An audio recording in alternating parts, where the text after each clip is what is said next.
Hi, everyone. Welcome to the most recent edition of Curator's Corner. I'm Rusty Sullivan, Executive Director of the Sports Museum, and I'm here with Richard Johnson, Curator of the Sports Museum, also a frequent author. This is Super Bowl week, so we need to talk about the Patriots, as everyone in the area is. Obviously the Patriots, Dick, have become the model franchise in the 21st century, but it wasn't always that way. So I thought we would talk about some of the more amusing moments from the Patriots in the 1960s, because they had some good teams and a very colorful history. Where would one start? Well, you might start before their first home game against the Broncos, where they were practicing the night before their opening game at BU. And with the stadium open, the coach of the Broncos just happens to walk in on an evening stroll. He watches them go through their complete set of offensive plays. So the next day they were very well prepared. No Spygate here, just, a little bit too homespun. And of course, fast forward 3 years later, when the Patriots are in San Diego at Balboa Stadium, yes, preparing for the AFL championship against the Chargers. They're given real hospitality by Charger head coach Sid Gilman, who arranges for them to practice at the naval base there. Not knowing that a number of the gentlemen walking around wearing naval uniforms are actually employees of the Chargers. Yeah. Watching them go through their plays once more. The 51-10 score sort of gives you an idea of how well prepared that Charger team was.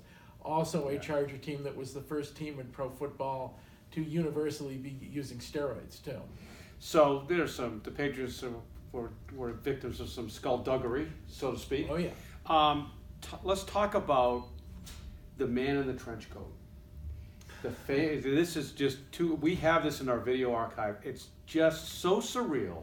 Yes. This is a 1962 game or 61, right? I believe it's 61. 61, and it's at BU Field. Yes. And I'm going to set the stage. The Patriots had a very good team in the early 60s. From 61 to 66, they were constantly, with the exception of 1965, they were constantly in the running for the East Division, won that year in 63. Yes. Had some outstanding players, Gino Cappelletti, Babe Perilli, Larry Eisenhower, Earthquake Hunt, you go down the line. So, this was a very talented team. Yes. But there was some strange moments. And so it's a Friday night game, because they used to play games on Friday night. They're playing the Dallas Texans, coached by Hank Stram, who a year later would become the Kansas City Chiefs. Yeah. A couple of years later, and Len Dawson was the quarterback. And they have the ball. The Texans have the ball down on the goal line. And why don't you take it from here?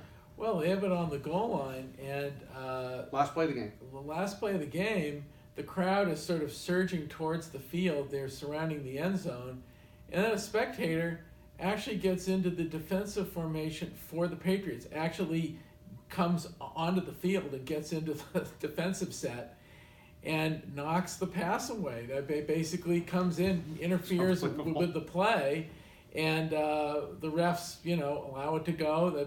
It's as crazy as any of the football scenes you've seen in a movie, like the last play in MASH, where they're playing. And he was in a trench coat. The guy was in a trench coat. Right. So people complain about the Saints and the Rams, and they missed the call. Talk about missing a call. A guy in a trench coat runs onto the field, breaks up the pass to decide the game, and the refs don't call it. And they don't call it, and it was on film. And it's on film. It's on film. Now, there's always been speculation. You just wrote a book with Glenn Stout. Right, you should pick it up. It's great. It's called The Pats. Yes. It's really the definitive history Thank you. of the Patriots. And it's got some great photos in it, some great writing. Much like Red Sox Century, sort of in the same sort of... In the same vein, Same vein. Where I lost my train of thought. Well, just basically the fact that play was one of the definitive moments in the early history of that team. Another moment off the field, which really captures the spirit of that team, was when they were going to Buffalo for a game, and they fly in day of the game, to save money on hotel.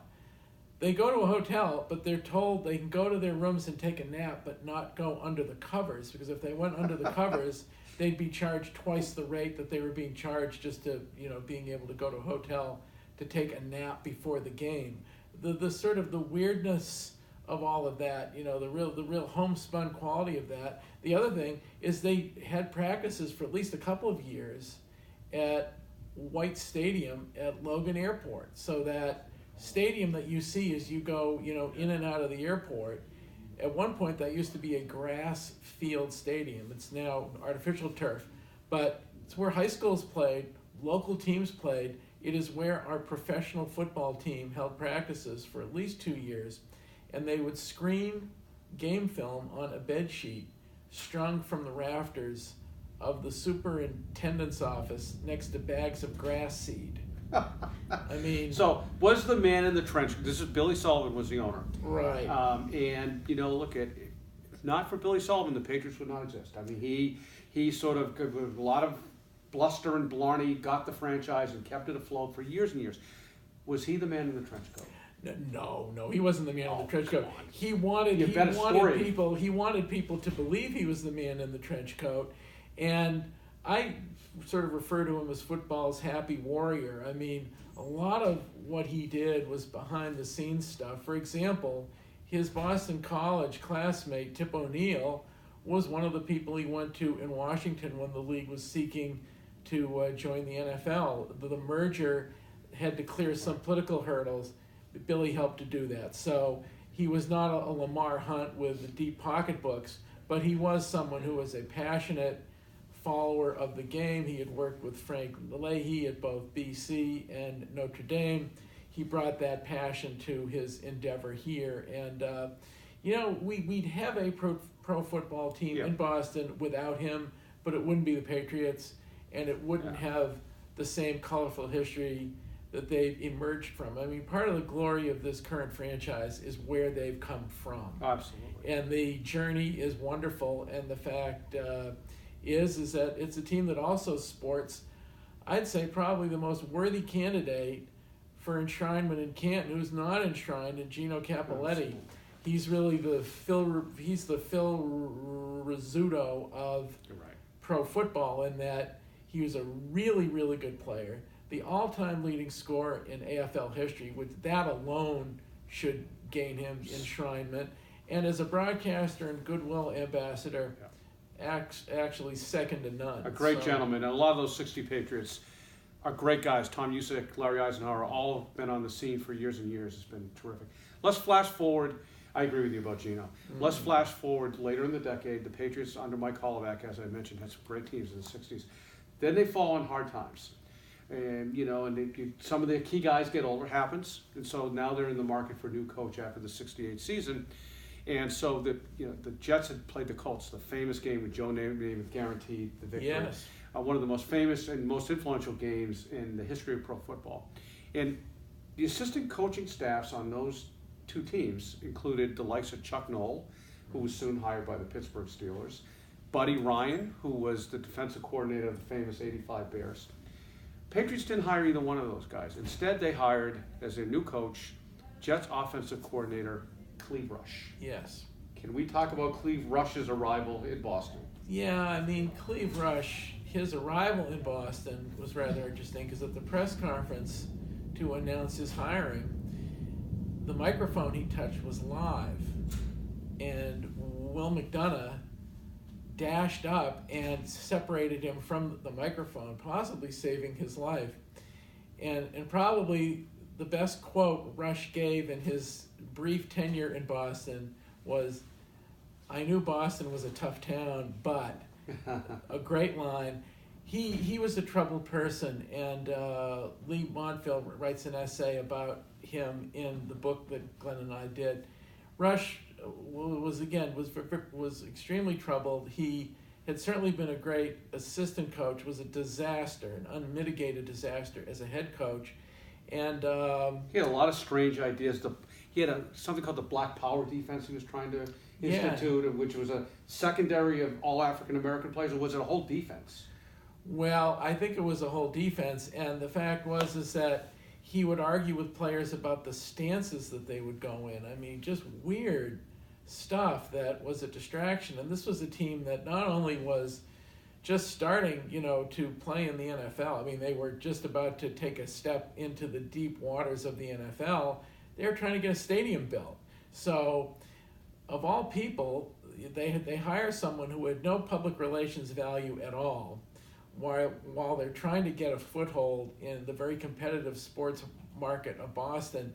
And it's really a tragicomedy. I mean, there were elements of it that were rather humorous, but at the end of the day, it's really not a fun story because this is a very troubled guy, and it was not a happy ending. Yes. Can we end with a story about Bob Gladeau? Am I pronouncing that right? Harpo Gladeau. Oh, yeah, okay. Absolutely. So what year is this? This is 1970. This is their first year in the NFL. They're playing in Harvard Stadium, correct? Playing at Harvard Stadium. It's actually the opening game at Harvard Stadium, the opening home game at Harvard Stadium, and Harpo had just recently been cut by the Patriots. So he was called Harpo because of his hair. He had big curly blonde hair. What we call in our household an Irish afro. And so Harpo, at the time he was cut, was given 2 free tickets to the opening game. Okay, see you later, alligator.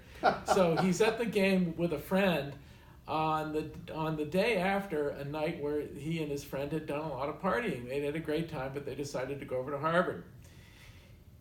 His friend goes down to get a hot dog and a beer at the notoriously slow concession lines at Harvard Stadium. They're still slow. In the interim, over the PA system, the announcement comes, would Bob Gladeau please report to the field? Well, it turned out a player had been injured. A player on the special teams for the Patriots had been injured during the pregame warm-up. They signed Gladeau. They had him sign a contract on the sideline to be on the return team.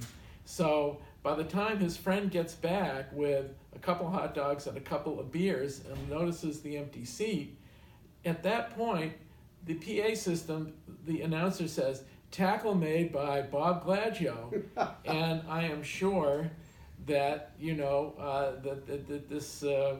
that his friend thought he may have been hallucinating, or they might have had too good a time the night before. But it was, again, one of the great stories in a series of them with the Patriots and he was deeply hungover too, right? Deeply hungover, which is a hell of a way to play special teams. Only on that team, only that franchise. Of course, this was when they were playing in their 5th stadium in 10 years in 3 states for what were allegedly home games. And on Sunday, they go for their 6th Super Bowl title in the 21st century. Remarkable. What a long and winding road and a glorious road it has. And good luck to the Patriots on Sunday. We'll all be watching. Thank you for joining us on Curator's Corner. We'll see you in the next episode.